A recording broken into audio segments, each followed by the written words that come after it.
जवाब दे रहा हूं। एक मिनट सुनो भाई, आपकी जो डिमांड है उसी का जवाब दे रहा हूं।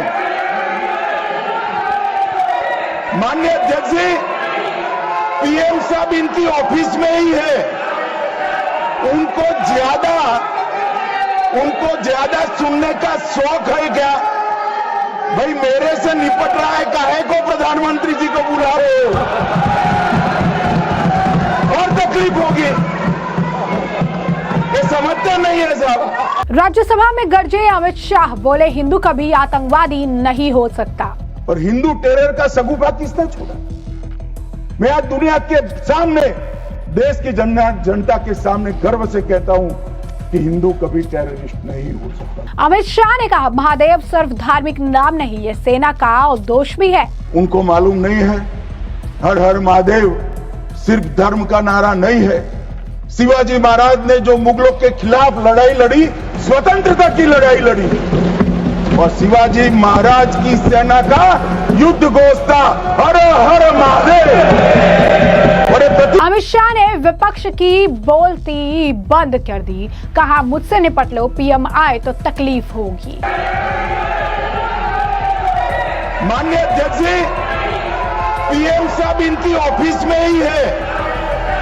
उनको ज्यादा सुनने का शौक है क्या? भाई मेरे से निपट रहा है, काहे को प्रधानमंत्री जी को बुला रहे हो? अमित शाह के बयान से बौखलाए संजय राउत, बोले आतंकवाद का कोई धर्म नहीं, कि टेररिस्ट को कोई धर्म या जाति नहीं होती। केंद्रीय गृह मंत्री अमित शाह ने राज्यसभा में ऑपरेशन सिंदूर पर विशेष चर्चा में करीब 1.5 घंटे भाषण दिया। उन्होंने शाम 7 बजे सदन में बोलना शुरू किया। विपक्ष ने हंगामा करते हुए पीएम मोदी को बुलाने की मांग की। इस पर शाह ने कहा कि विपक्ष पूछ रहा है कि पीएम कहाँ है।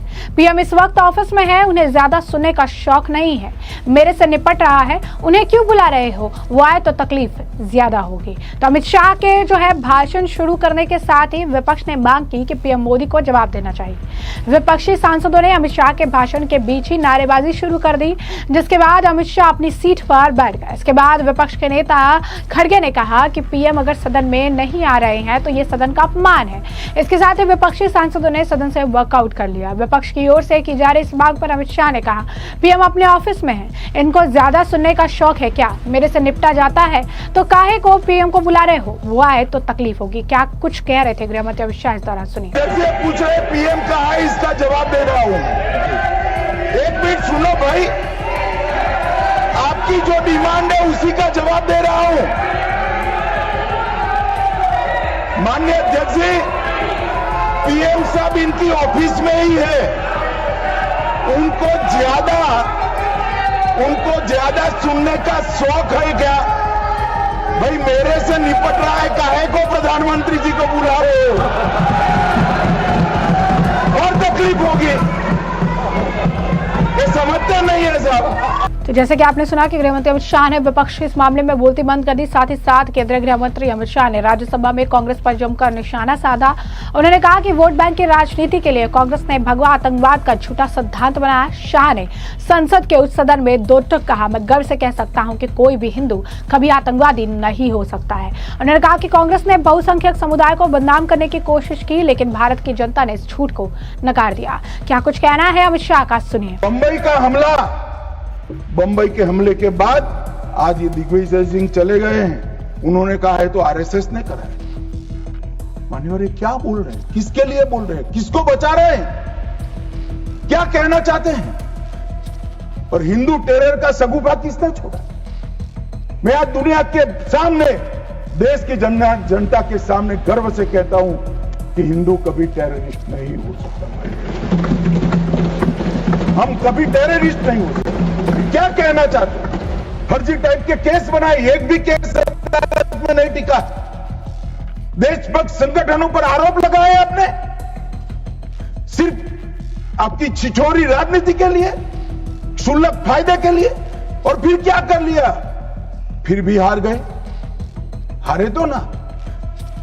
और अब हर रोज कह रहे हैं कि आप हमेशा है नहीं, आप हमेशा नहीं रहेंगे, आप हमेशा कर। तो मुझे मालूम नहीं साहब, मैं 61 का हुआ हूं। 14 से 30 साल तक भारतीय जनता पार्टी की ही सरकार रहने वाली है। तो जैसा कि आपने सुना कि अमित शाह ने 26/11 के मुंबई हमलों का जिक्र किया। कहा कुछ लोग लश्कर ए तैयबा के इस आतंकी हमलों को लेकर हिंदुवादी संगठनों को दोषी ठहराने की कोशिश कर रहे थे। उन्होंने बताया कि कांग्रेस नेता दिग्विजय सिंह भी इसमें शामिल थे। शाह ने कहा कि कांग्रेस ने वोटों के लिए आतंकवाद को धार्मिक रंग देने की कोशिश की, लेकिन भारत के लोगों ने इस झूठ को स्वीकार नहीं किया। केंद्रीय गृह मंत्री अमित शाह ने दावा किया कि कांग्रेस ने तुष्टीकरण की राजनीति के तहत ऐसा किया। ऑपरेशन सिंदूर और ऑपरेशन महादेव पर विशेष चर्चा में हिस्सा लेते हुए शाह ने कांग्रेस पर आतंकवाद को बढ़ावा देने का आरोप लगाया। कहा कांग्रेस ने दशकों तक तुष्टीकरण की राजनीति की, भारत की आंतरिक सुरक्षा को कमजोर किया। शाह ने कहा कि इस देश में आतंकवाद फैलाने का एकमात्र कारण कांग्रेस की वोट बैंक पॉलिटिक्स है।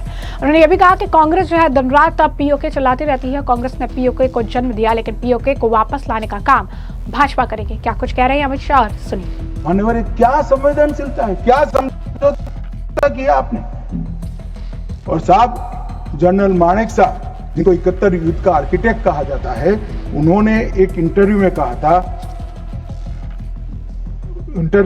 था, जनरल मानेक साहब के इंटरव्यू में कहते हैं, शिमला में भुट्टो ने भारत के नेतृत्व को मूर्ख बनाया। वो इंटरव्यू अंग्रेजी में, इसलिए मैं कोट अनकोट पढ़ा था। I told her, into bracket उन्होंने छापा है Indira Gandhi, that I told her that he, into bracket Bhutto, I told her that he has made monkey out of you। और ये हमें पूछ रहे संधि क्या, हमने तो युद्ध ही घोषित नहीं करा था, संधि किस चीज की भी। हमारा एक लिमिटेड एग्रेशन था, टेररिज्म पर हमारा हमला था और हमारे आत्मरक्षा के अधिकार का उपयोग करते हुए।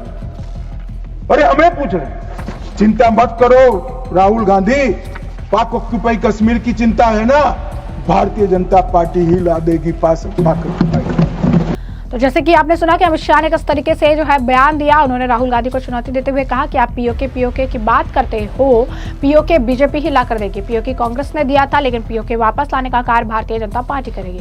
वहीं अपने संबोधन में उन्होंने ऑपरेशन महादेव का नाम रखे जाने के पीछे का तर्क भी दिया। उन्होंने इस मामले को लेकर कांग्रेस के नेता चौहान को भी जमकर जो है लताड़ लगाई। उन्होंने साफ तौर पर कहा कि महादेव नाम से भी अब इन्हें दिक्कत होने लगी है। छत्रपति महाराज शिवाजी जब युद्ध लड़ते थे तब हर हर महादेव इनका जो है जयघोष हुआ करता था। ये सैनिकों में जोश भरने का काम करता था। अमित शाह ने कहा कि महादेव को सिर्फ धार्मिक या हिंदू नजरिए से नहीं देखा जाना चाहिए, सैन्य उद्देश्य है जो सैनिकों में जीत का जज्बा भरता है। केंद्रीय गृह मंत्री अमित शाह क्या कुछ और कह रहे हैं इस दौरान, सुनिए। कांग्रेस की मानसिकता है, और अभी अभी पृथ्वीराज चौहान साहब का इंटरव्यू आ गया, उन्होंने कहा ऑपरेशन का नाम धर्म के आधार पर रखने के अलावा इनको कुछ नहीं आता है। मान्यवर, कांग्रेस पार्टी बैठी नहीं है, उनको मालूम नहीं है हर हर महादेव सिर्फ धर्म का नारा नहीं है। शिवाजी महाराज ने जो मुगलों के खिलाफ लड़ाई लड़ी, स्वतंत्रता की लड़ाई लड़ी, और शिवाजी महाराज की सेना का युद्ध घोष था हर हर महादेव। और ये प्रतीक है, ये प्रतीक है हर प्रकार के भारत पर के हमले का, भारत की संप्रभुता पर हमले का और भारत की सीमाओं पर अतिक्रमण के जवाब देने। और मैं आज यहां से चौहान साहब को भी कहना चाहता हूं कि आप क्या नाम रखना चाहते हैं, क्या नाम रखना चाहते हैं, उसका जवाब दीजिए। मान्यवर, ये पूरी चीजों को हिंदू मुस्लिम के दृष्टि से देखिए। जैसे कि आपने सुना उनका बयान। उन्होंने साथ ही साथ ये भी कहा कि पहलगाम में हमारे देश के नागरिकों को धर्म पूछकर चुन चुन कर उनके परिवार के सामने मारा गया। मैं उन सभी दिवंगत नागरिकों के परिवार के साथ अपनी संवेदना व्यक्त करता हूं। शाह ने कहा कि मारे गए तीनों आतंकी पाकिस्तानी थे। इस बात की भी पुष्टि हो गई है। आतंकियों के पास से मिले पहचान पत्रों से साफ हो गया है कि ये लश्कर ए तैयबा के दहशतगर्द थे। वहीं आपको बता दें कि गृह मंत्री अमित शाह ने जिस तरीके के बयान दिए, इस मामले को लेकर विपक्ष को लताड़ लगाने का काम देवेंद्र फडणवीस ने भी किया। देवेंद्र फडणवीस ने भी ऑपरेशन महादेव को लेकर विपक्ष ने ये जो कहा कि क्यों धार्मिक नाम दिए जा रहे हैं, इस पर कांग्रेस को लताड़ लगाई और कहा कि अब ऐसे समय आ चुका है, ऐसा दिन आ चुका है कि अब कांग्रेस को महादेव के नाम से विछड़ मचने लगी है। अब उन्हें भी महादेव का नाम पसंद नहीं आ रहा है, तो क्या किया जाए। क्या कुछ कहा देवेंद्र फडणवीस ने इस दौरान, सुनिए। अभी उनको महादेव से नफरत है तो मैं क्या कर सकता हूं, लेकिन कल प्रधानमंत्री जी ने सिलसिलेवार ऑपरेशन सिंदूर के बारे में सारा सच हमारे सामने रखा।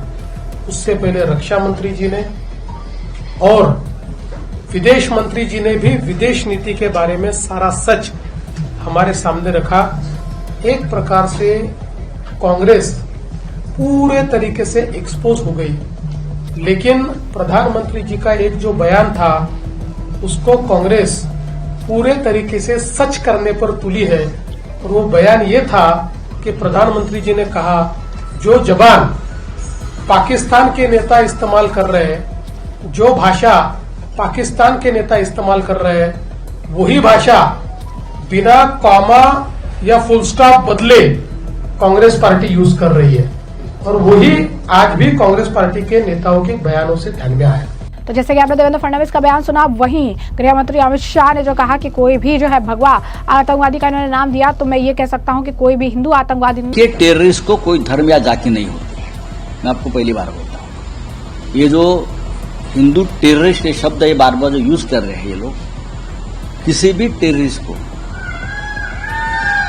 जात या धर्म नहीं होती। पाकिस्तान के लोग कुलभूषण जाधव को टेररिस्ट कहते हैं, हिंदू टेररिस्ट। हम ये मानने को तैयार नहीं है और उसका भारत सरकार ने उस बारे में पाकिस्तान को कहना चाहिए। वो हमारा अधिकारी है, हमारा नागरिक है और उनको छुड़ाना चाहिए। तो जैसे कि आपने सुना, संजय राउत ने कहा कि जो टेररिस्ट है, जो आतंकवाद है, जो आतंक है, उसका कोई धर्म नहीं होता है। उन्होंने इस दौरान कहा कि एक टेररिस्ट का कोई धर्म या जो है रिलीजन या कास्ट नहीं होता है।